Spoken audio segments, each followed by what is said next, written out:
Whispers of the Greenwood. The Forest of Elarindor was not marked on most maps. Those who knew of it spoke in hushed tones, calling it cursed, sacred, or haunted depending on which tavern the tale was told. Travelers avoided it, hunters skirted its edges. But deep within its ancient canopy, past the gnarled trees and carpets of moss, lived a woman of old blood and quiet magic. Her name was Liora. She stood beneath a bent bough where amber leaves swirled through beams of sunlight, her arms folded as if holding herself still. Her eyes, sharp and gleaming gold, studied the edges of the forest trail with the patience only elves possessed. She listened not just for sound, but for feeling, for the way the trees tensed or relaxed with the shift of wind or presence of life. The forest was never silent, only secretive, and today it whispered of change. She heard the stranger before she saw him crashing footsteps, uneven and frantic. Then a grunt, a stumble, and the snap of brittle branches. Moments later, he burst through the underbrush, tall, bloodied, and human. Liora didn't move. She was like a statue carved from tree and twilight, her expression unreadable as the man fell to one knee, panting. His cloak was torn, one arm hung limp, and dried blood streaked his temple. For a long moment, the two just stared at one another. "I thought I was dying," the man said, his voice ragged. "But I think I've just found heaven." Liora's brows lifted slightly. "You bleed too much to be seeing heaven, or perhaps you've taken a blow to the head." He gave a weak chuckle. "I might have, bandits or mercenaries." "Didn't get a good look, not many do," she replied. He tried to stand, then slumped again. "I'm Kellen, of Brentford. Or what's left of it, and I am Liora," she said quietly. He blinked. "You're Valthari, aren't you?" She hesitated. "I am. I thought your people were gone." "We are, mostly." The forest was silent around them, but Liora felt no threat, only urgency. She didn't trust humans, not since the wars, not since the flame and steel that had driven her kind from their homes. But something about this man, broken and bold, softened something old and brittle in her heart. She stepped forward and extended her hand. Kellen looked up, eyes searching hers. "I won't hurt you," he whispered. "I know," she said, and helped him to his feet.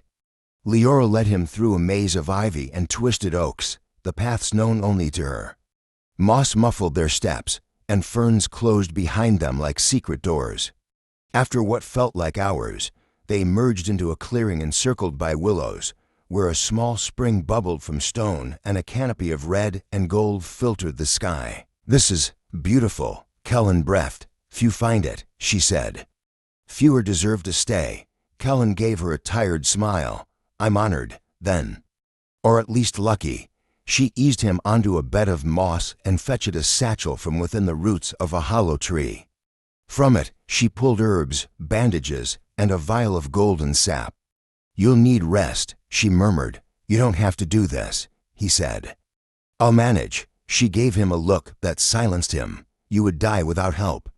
"I won't let the forest stain itself with your blood." He watched her work in silence, her fingers deft as they cleaned and wrapped his wounds. There was a grace in her movements, a quiet care he hadn't felt in years.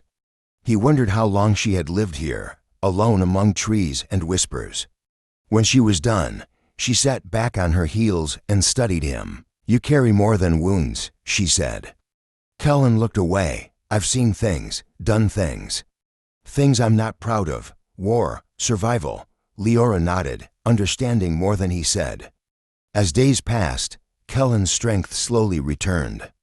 The forest, once so alien to him, began to feel alive with rhythm. Liora taught him how to listen to the rustle of squirrel claws, the language of crows, the sighing warnings of the roots beneath their feet. He watched her speak to plants as if they were old friends, and they responded. Flowers bloomed where she knelt, branches bowed to her voice. But it wasn't just her magic that stirred him. It was the way she laughed, softly and rarely, like a note of music lost in time.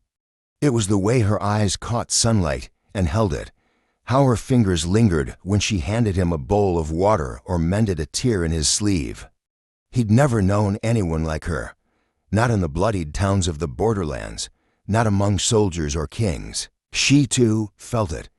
Though she buried it under caution and centuries of pain, Liora couldn't deny how his voice soothed her, how he listened without demanding, how his presence settled into her world like something that had always belonged. She'd lost kin, lost love, lost hope, but Kellen stirred embers long thought cold. One evening, as dusk painted the grove in soft firelight, Kellen stood beside the spring, watching his reflection ripple. "You never told me why you stayed here," he said. Liora sat nearby, braiding vines. "Because the world beyond these trees forgot how to feel, and I haven't." "You are different," she admitted. "You carry pain, but not bitterness. You've seen darkness, but you still seek light." Kellen turned toward her. "And if I told you I found it in you?" She looked at him then, really looked. The air grew still. "You should not say things like that," she whispered. "Why not?" "Because I might believe you." He crossed the space between them slowly, cautiously, like approaching a wounded animal. "You should," he said, "because I've never meant anything more." Liora stood, meeting his gaze. Her hand reached out, hesitated, then brushed his cheek.